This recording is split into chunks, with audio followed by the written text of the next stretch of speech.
kasih pemirsa, Anda kembali menyaksikan ID Second Session Closing. Seperti pembahasan kita tadi, menarik karena Pak William menyatakan bahwa dengan adanya hari libur di akhir tahun ini yang cenderung akan cukup panjang, kemungkinan window dressing-nya akan lebih cepat. Apakah ini sudah mengawali window dressing, pemirsa? Anda bisa mengajukan pertanyaan langsung kepada kami melalui line telepon maupun WhatsApp dengan nomor yang akan tertera di layar televisi Anda. Pak William, kita lanjutkan begitu ya pertanyaan yang Oke. sudah masuk melalui WhatsApp interaktif, Pak. Berikutnya masih ada pertanyaan MDKA. Ini juga tidak mencantumkan nama. Oke, ada Pak Robert di Surabaya. Selamat sore, Pak Robert. Katanya bisa buy di harga berapa untuk MDKA?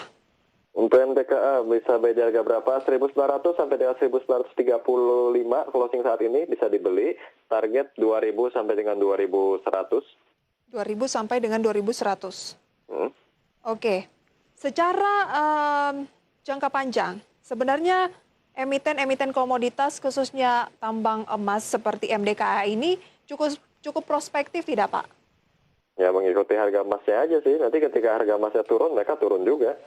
Oke, kecenderungannya emas ini kan akan akan terpengaruh juga dengan Pilpres Amerika Serikat begitu ya, karena kalau dolar mengalami pelemahan, katanya kalau Biden menang, stimulus akan lebih besar, kemudian dolar akan melemah, akan menopang kinerja dari harga emasnya.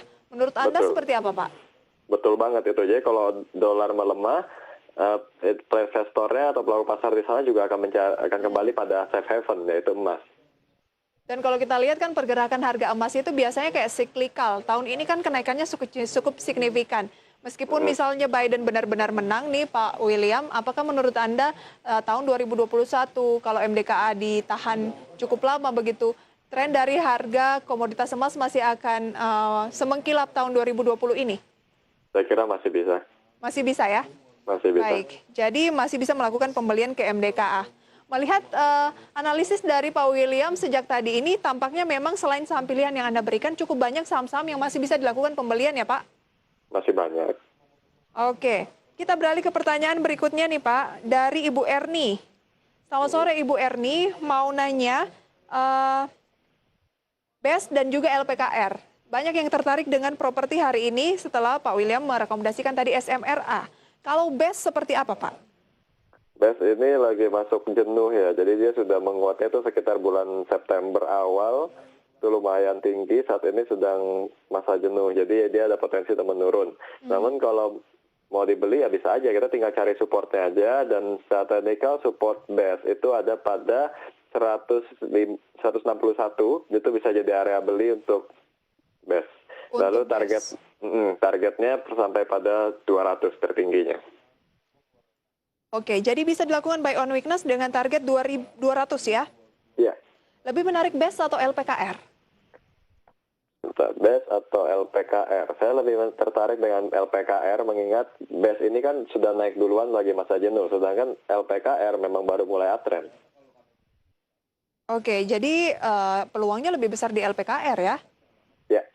LPKR di 136, best buy-nya di posisi berapa Pak? Oke, untuk melakukan buy pada LPKR, area belinya ada 133 sampai dengan 136 atau penetapan hari ini, bisa lakukan pembelian juga. Itu targetnya estimasinya 140 sampai dengan 152. 140 sampai 152. Ya. Baik, nomor satu adalah pertanyaan dari Ibu Erni adalah lebih ke LPKR, baru kemudian BES ya Pak ya? Oke, balik lagi ke komoditas. Ada pertanyaan yang masuk dari Ibu Lilis di Jakarta. Selamat sore Ibu Lilis. Ibu Lilis menanyakan Antam. Kalau tadi kita bahas MDKA, kalau di-compare Pak William pilih satu gitu ya, lebih menarik MDKA atau Antam? MDKA atau Antam? Kalau ini kan sentimennya kedua beda ya. Antam ini karena nikel, kalau MDKA karena emas. Kalau lihat dari pergerakan sahamnya aja, saya sih lebih prefer MDKA karena naiknya lebih stabil. Beda dengan Antam yang beberapa kali juga naiknya signifikan, sorenya diturunkan kembali juga udah pernah. Namun untuk pergerakannya secara teknikal untuk Antam ini ada dua support yang cukup kuat, yaitu pada 1020 dan 1085. Jadi kalau untuk rekomendasi Antam ini, saya menyarankan untuk hold, misalnya sudah punya gitu ya, dengan support pada 1085. Untuk melakukan pembelian bisa dilakukan pada 1100 sampai dengan 1120. Dengan target kita ambil yang tertingginya dulu di 1185, itu harga tertinggi yang pernah dicapai. Target lanjutannya pada 1280. Oke, jadi masih bisa dilakukan pembelian, tapi cenderung buy on weakness di posisi 1.100 sampai dengan 1.120-an ya, Pak? Ya, Kemudian ada peluang di level tertingginya 1185 dan berikutnya adalah 1280. Kalau misalnya betul. berhasil break di 1185 dalam jangka waktu dekat begitu ya atau akhir tahun, Pak William boleh tambah posisi. Boleh. Oke, dengan target 1280, cut loss-nya di Kalau saya di 1020 ya apabila tidak berhasil dipertahankan.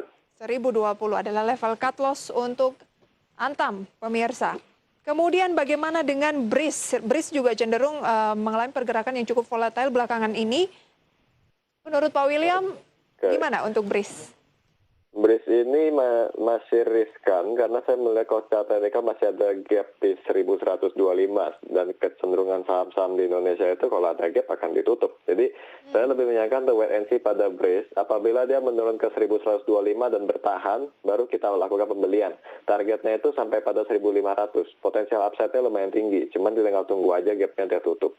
Oke, jadi buy on weakness, tunggu gap 1125 ini tertutup, baru buy lagi BRIS-nya ya Pak ya?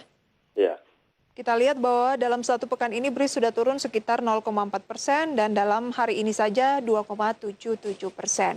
Oke, kita beralih ke pertanyaan berikutnya. Selin di Manado, wah cukup jauh. Selamat sore Ibu Selin, mau nanyakan saham Friend. Sudah averaging di posisi 69. Bagaimana tanggapan Pak William? Friend ini technically strong downtrend, jadi Strong downtrend. dan dari performance juga nggak terlalu bagus. Jadi saya khawatirnya ini bisa jadi stop loss ya untuk Friend. Level stop loss yang perlu diperhatikan tuh di 60, jadi tinggal 4 poin dari penutupan saat ini. Nah, sedangkan misalnya terjadi penguatan, targetnya pun nggak terlalu jauh. Oke. Itu di 70 sampai dengan 75, yang mana itu di MA20-nya juga. Baik, jadi mungkin bisa cut loss ya. Apabila menurun di 60 ya terpaksa harus cut loss. Lebih menarik Friend atau lebih ke XCL atau ISAT Pak? XCL lebih oke. XCL dibanding Telkom?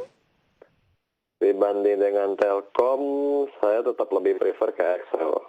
Orang mungkin saat ini mengincar Telkom karena berada di harga terendah, tapi kalau untuk tren dan likuiditas lebih bagus XL. Lebih bagus XCL ya. Target XCL berapa Pak?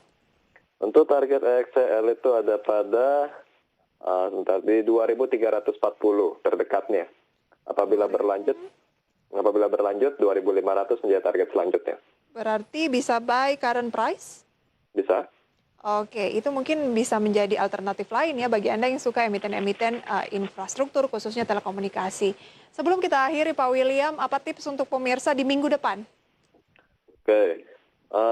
Walaupun saat ini market lagi euforia, bukan berarti nggak ada koreksi. Jadi tetap harus lebih hati-hati dan apabila terjadi koreksi, nggak usah terlalu panik gitu. Karena kemarin kita juga market naik 3%, harinya 1%. Kalau misalnya ada koreksi, misalnya terjadi koreksi sampai 1%, tuh IHSG itu juga masih dalam batas yang wajar. Yang penting selalu melakukan trailing, misalnya menggunakan MA20 untuk support pada saham masing-masing. Selama masih di atas support tersebut, nggak perlu panik, bisa hold, malah kalau masih ada dana, silakan menambah posisi. Ini kita sudah masuk uptrend, jadi manfaatkan peluang sebaik-baiknya. Oke, jangan sampai ketinggalan begitu ya. Ya. Pak William, terima kasih banyak untuk sharing informasinya pada sore hari ini. Sukses selalu dan sehat selalu untuk Pak William dan juga Panin Sekuritas, Pak. Terima kasih. Selamat sore. Dan pemirsa, mohon maaf untuk sejumlah pertanyaan yang masuk yang belum sempat kami jawab. Anda bisa melakukan pertanyaan berikutnya di pekan depan. Dan pemirsa, demikian IDX Second Session Closing. Dan di masa pandemi ini, pemirsa tetap ingat pesan Ibu, jaga jarak, tetap menggunakan masker, dan jangan lupa pemirsa untuk selalu mencuci tangan di air mengalir. Dan pemirsa, saya Prisa Samudatu pamit undur diri. Sampai berjumpa kembali.